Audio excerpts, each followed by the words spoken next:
नमस्कार, times on Bharat देख रहे हैं आप और आपके साथ मैं हूं दीपिका यादव। इस वक्त की बड़ी खबर कनाडा से आ रही है, जहां पर अमेरिका और ब्रिटेन के बाद कनाडा ने भी अपने नागरिकों को रूस छोड़ने के लिए कह दिया है।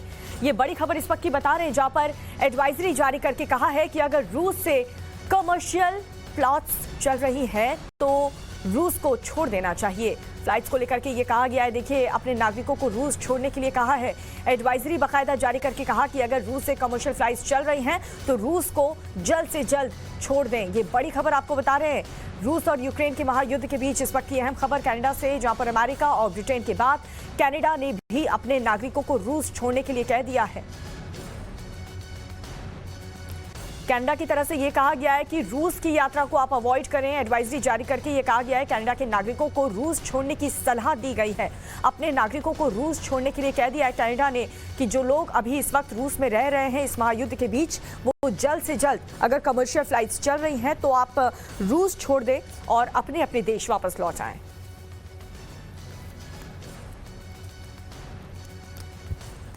तो ये बड़ी खबर, युद्ध के बीच नागरिकों को निकालने की कोशिश हर एक देश कर रहा है, चाहे वो रूस हो या फिर यूक्रेन।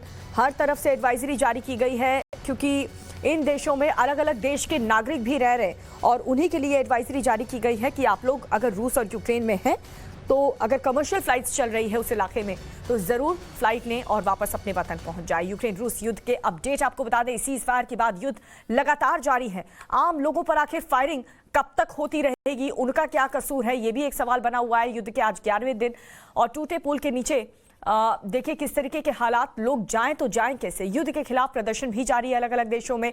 जो रूस और यूक्रेन के बीच महायुद्ध चल रहा है उसको लेकर के लोगों में गुस्सा है और इसीलिए अलग अलग देशों में प्रदर्शन भी किया जा रहा है।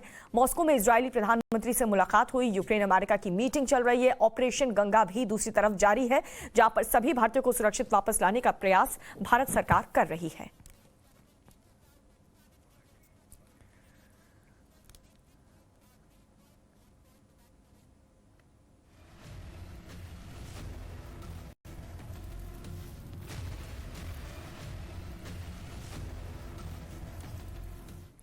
और चलिए इस बीच एक और बड़ी खबर आपको बता दें, बेलगोरोड शहर में रूसी सेना का हमला। इस वक्त की बड़ी खबर आपको बता रहे हैं, देखिए एक और बार रूसी सेना ने हमला किया है। तो अलग अलग शहरों पर कब्जा करने के मकसद के साथ एक बार फिर से रूसी सेना आक्रामक रुख अपनाते हुए बेलगोरोड शहर में रूसी सेना ने हमला किया है।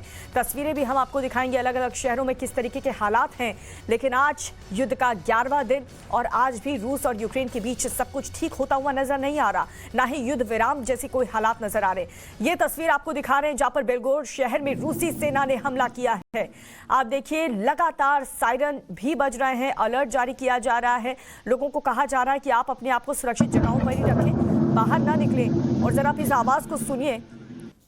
भारी बर्फबारी भी एक तरफ यूक्रेन में हो रही है, दूसरी तरफ रूस की सेना लगातार मिसाइलें दाग रही है।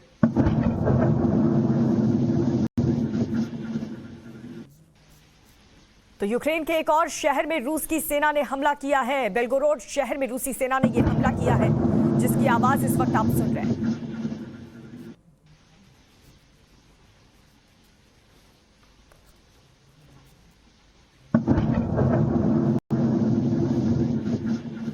तो बेलगोरोड शहर की ये तस्वीर आपको दिखा रहे हैं। आप इस आवाज को सुनकर के अंदाजा लगा सकते हैं कि कितना भयावह वहां पर ब्लास्ट हुआ है। मिसाइल लगातार रूस की तरफ से दागी जा रही है, एक के बाद एक रूस हमला कर रहा है। आज युद्ध के 11वें दिन भी कुछ ऐसा ही मंजर नजर आ रहा है और देर रात ही इस तरीके के अटैक किए जाते हैं ताकि डिफेंड करने के लिए ज्यादा वक्त यूक्रेन की सेना को न मिल पाए। और आप देखिए रात के अंधेरे में किस तरीके से रूस की तरफ से लगातार मिसाइलें दागी जा रही हैं यूक्रेन के अलग अलग शहर पर कब्जा करने के लिए।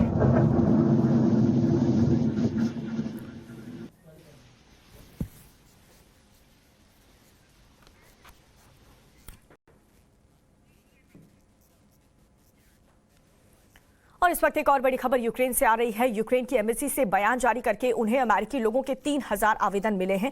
ये सभी यूक्रेन की सेना में शामिल होना चाहते हैं, रूस से लड़ने के लिए यूक्रेन की सेना में शामिल होना चाहते हैं। ये बहुत अहम खबर आपको बता रहे हैं, जहां पर अमेरिकी लोगों के 3000 आवेदन मिले हैं और ये सभी यूक्रेन की सेना में शामिल होना चाहते हैं ताकि रूस ये जो अटैक आए दिन कर रहा है, जो युद्ध रूस की सेना ने छेड़ा है, उसके लिए उसका सामना करने के लिए यूक्रेन की सेना में शामिल होना चाहते हैं ये सभी लोग।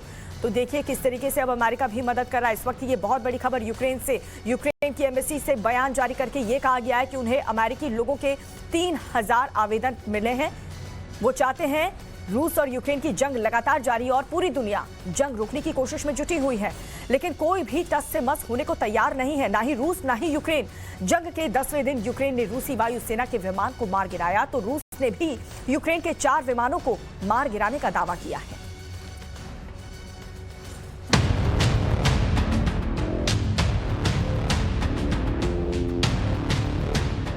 रूस वर्सेस यूक्रेन 11वें दिन जंग की एंट्री। रूस वर्सेस यूक्रेन, हर वार पर पलटवार। रूस वर्सेस यूक्रेन, तबाही के अपने अपने दावे। निकलते हर दिन के साथ यूक्रेन में हर पल तबाही और बर्बादी का मंजर है। हर दिन भीषण जंग की नई तस्वीर है। यूक्रेन के लोगों के आंसू हैं।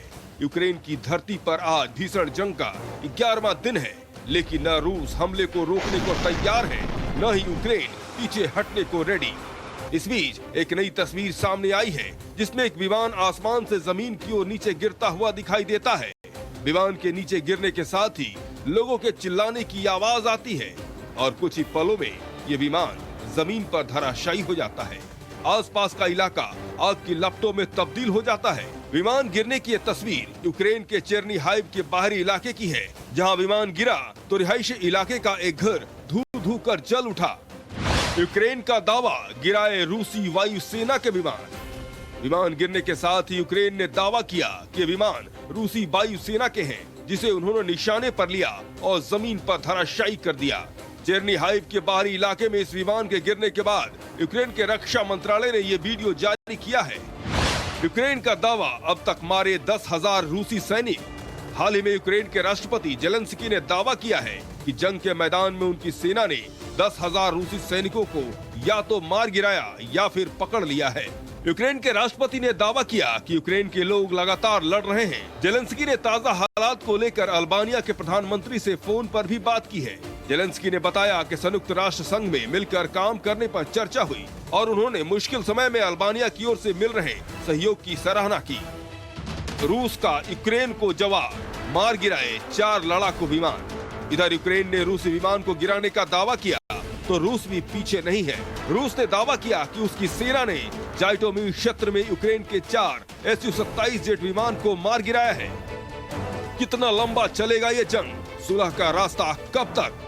दोनों देशों में भीषण जंग के बीच अब तक सुलह का रास्ता नहीं दिख रहा। रूस को रोकने की कोशिशें जारी हैं। इसके लिए पश्चिमी देशों ने प्रतिबंधों का भी सहारा लिया। ये और बात है कि रूस अपने स्टैंड से टस से मस नहीं हुआ है। वहीं यूक्रेन किसी भी कीमत पर हथियार रखने को तैयार नहीं है। वो आखिरी समय तक लड़ने का ऐलान कर चुका है। ऐसे में सवाल ये उठता है कि आखिर ये जंग कैसे खत्म होगी? युद्ध के बीच रूस के राष्ट्रपति व्लादिमीर पुतिन ने बड़ा बयान दिया है। इस बयान के यही संकेत है कि युद्ध जीतने के लिए पुतिन किसी भी हद तक जा सकते हैं। युद्ध अभी रुकने वाला नहीं। Кстати говоря, эти санкции, которые вводятся, они сродни объявлению войны. मैं उम्मीद करता हूं कि रूस में मार्शल लॉ लगाने की जरूरत ना पड़े। पश्चिमी देशों ने जो प्रतिबंध लगाए हैं वो युद्ध की घोषणा की तरह हैं। रूस अपने हितों की रक्षा करेगा, साथ ही वह पूर्वी यूक्रेन में रूसी बोलने वाले लोगों की भी रक्षा करेगा। रूस चाहता है कि यूक्रेन का विसैन्यीकरण हो जाए, वहाँ नाजीकरण खत्म हो जाए और वो तटस्थ भूमिका में आ जाए। रूस ने डोनबास में शांतिपूर्ण समाधान की कोशिश की थी, लेकिन कीव ने इसे भड़काया। НАТО может быть вовлечено в конфликт. कीव कूच कर रूस की सेना अपने रास्ते में आने वाले हर रुकावट का जवाब हवाई हमलों से दे रही है। यूक्रेन के कई शहरों में रूसी सेना तबाही मचा रही है। ओडेसा, इरपिन से लेकर राजधानी कीव के पास स्थित मरखलेवका में रूसी सेना ने हमला किया। अलग अलग जगहों पर कई लोगों की मौत हो गई। तो दूसरी तरफ रूस ने यूक्रेन में सीज फायर का भी ऐलान किया है। ब्यूरो रिपोर्ट, टाइम्स नाउ, नव भारत।